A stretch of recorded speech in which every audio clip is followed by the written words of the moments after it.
Good day everyone, in this video I'll be explaining while and do while looping statement for both Python and Java. So first let's have Python. While loop executes some code while some condition remains true. So first let's receive user's data. Input, enter your name.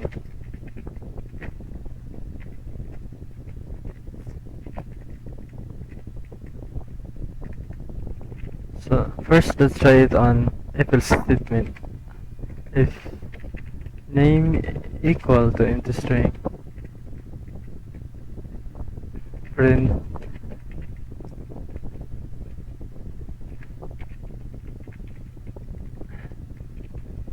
you did not enter your name,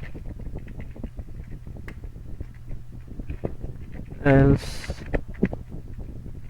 print, let's use f string.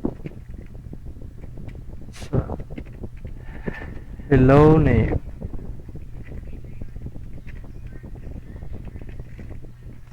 let's run this.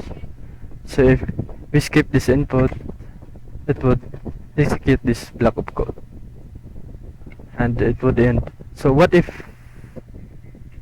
ay gusto na ako nga mag-input pagbalik ang user hantod sa na siya ma-input nga value. So diri na nato magamit ang while loop. While is copy lang na ako ning name.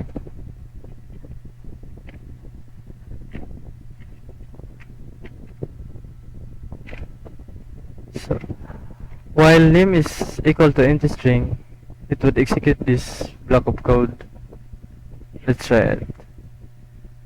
If makes it ko, skip na ko, skip, bisag kung saan na nimo mag-otro siya input hantod sa na kay may input hantod sa kining while name equals to empty string remains true, it would infinitely execute this code. If this would turn out to be false, it would print hello name. Let's try it. It would execute this block of code. It exit looping state and while looping statement. So let's try another example. Age. Let's receive user's age. Input. Try your age.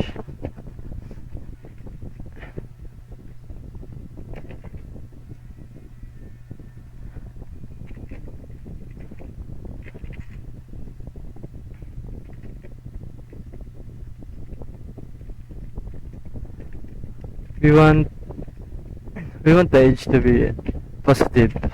So while age is less than 0, print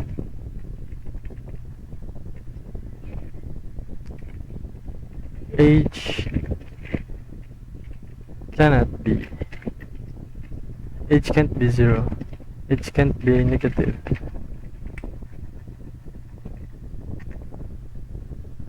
And I'll just copy this one.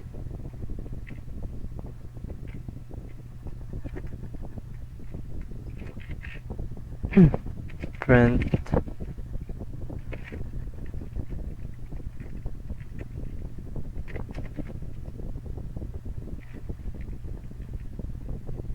your age years old. So your age. So let's run. If I enter a negative number, -5, -8, -100, it would repeatedly execute this code.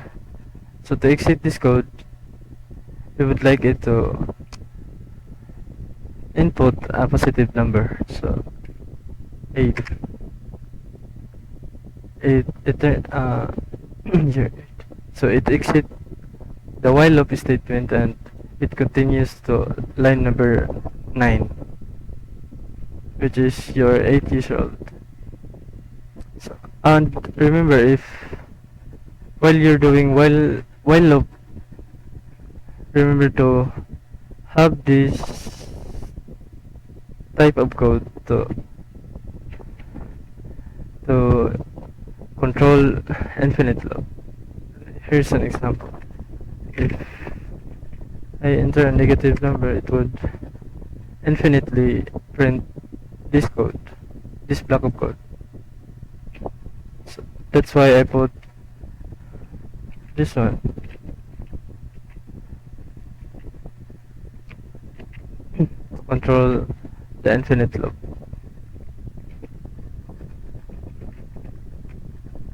As you can see. So let's try another example. Let's say let's ask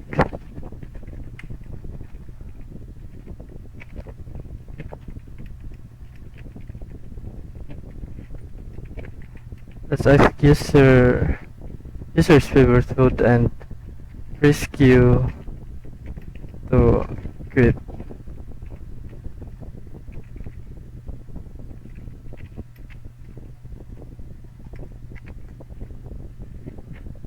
I'll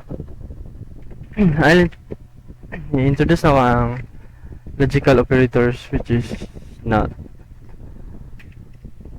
While not food equals q, print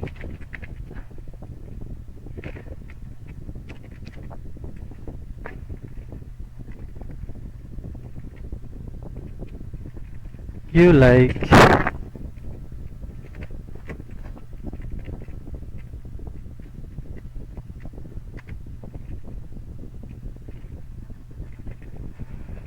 if users enter q, it would print this one.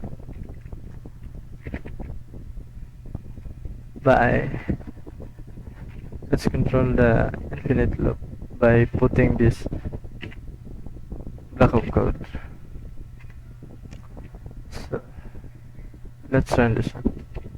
So enter a food you like. Let's say ramen. You like ramen, and enter food like sushi, dragon fruit. So if you want to exit the code, just you print you enter q. So it would execute this block of code by. So let's try another. Let's try different example. Num and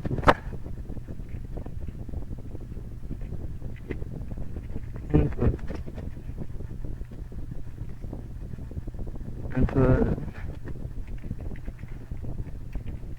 enter a number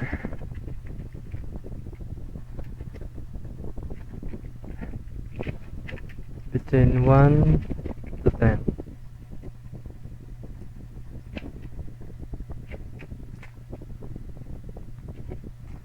Enter a number between 1 to 10. Let's receive user's input number. So while this time I'll introduce our logical statement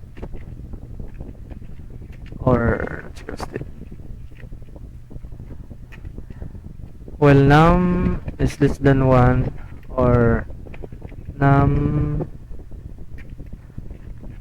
10 is or num is greater than 10, print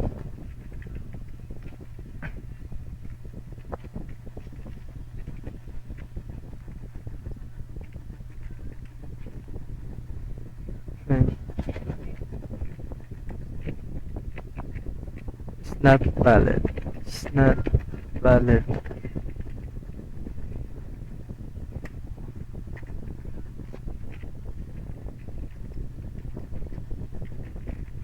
Let's just copy this.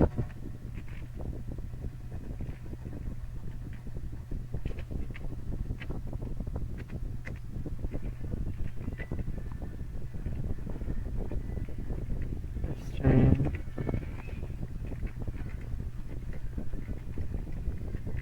The number is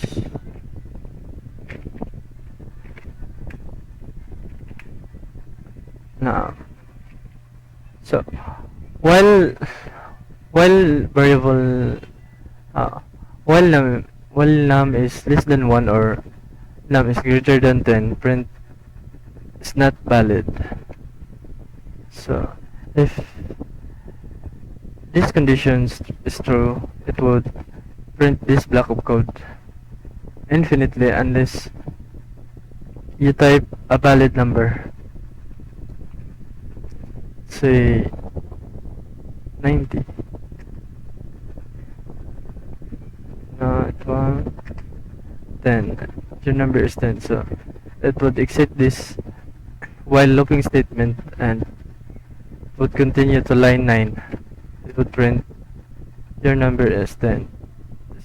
This one. So that's all for Python while looping statement. Bye. Next is Java. So first nag-initialize ta dire string.name, pasabutan is wala mag-enter ang user. So while name is blank, pasabot wala mag-enter ang user, it would execute this block of code. So i-run na to. Pag i-skip lang na to, skip. Magbalik-balik ka tag input hantod sa kini ma-false. So try na tog type og ngalan. So it would execute this block of code. Ni-exit na siya sa while loop. Kay na-false naman siya kay na may nabutang na value. So and do while is ngayon lang do while. Copy lang na ito. Tapos do similar lang niya siya sa while loop. Ang while is check the condition before check the condition then execute, while ang do is execute before check the condition. So do while maora gyapon sila. So run while load.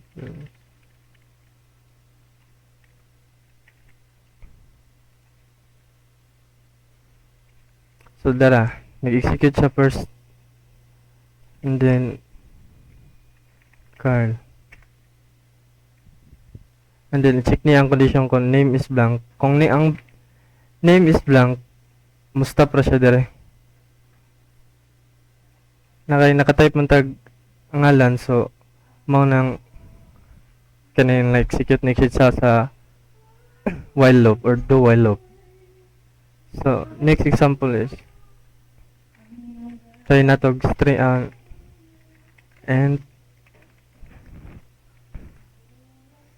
and let's say I 0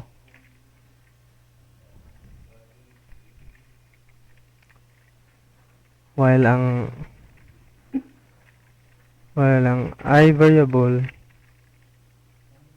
is less than 5,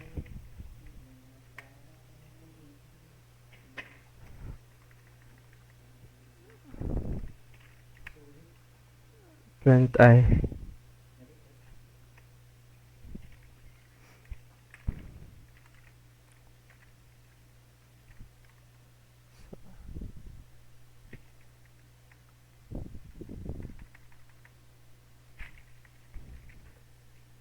So yan lang. So while loop ang atong tag-initialize is I is equals to 0. So 0 is less than 5. So true ni siya. So ma-print ang kan number. So try na to.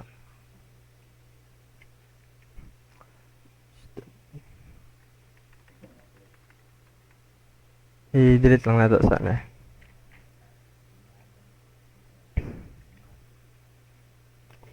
System loadout.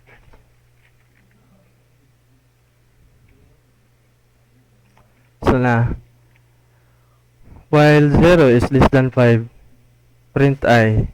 So, first is 0 na. Tapos, pasutan ni is mag-increment taga matro na yung condition hantod sa ma-false. So, increment so na 1 na ning I. So, 1 is less than 5. Print 1. Which is true. Print 1. So, add na punta. Mana yung 1. So, add na punta.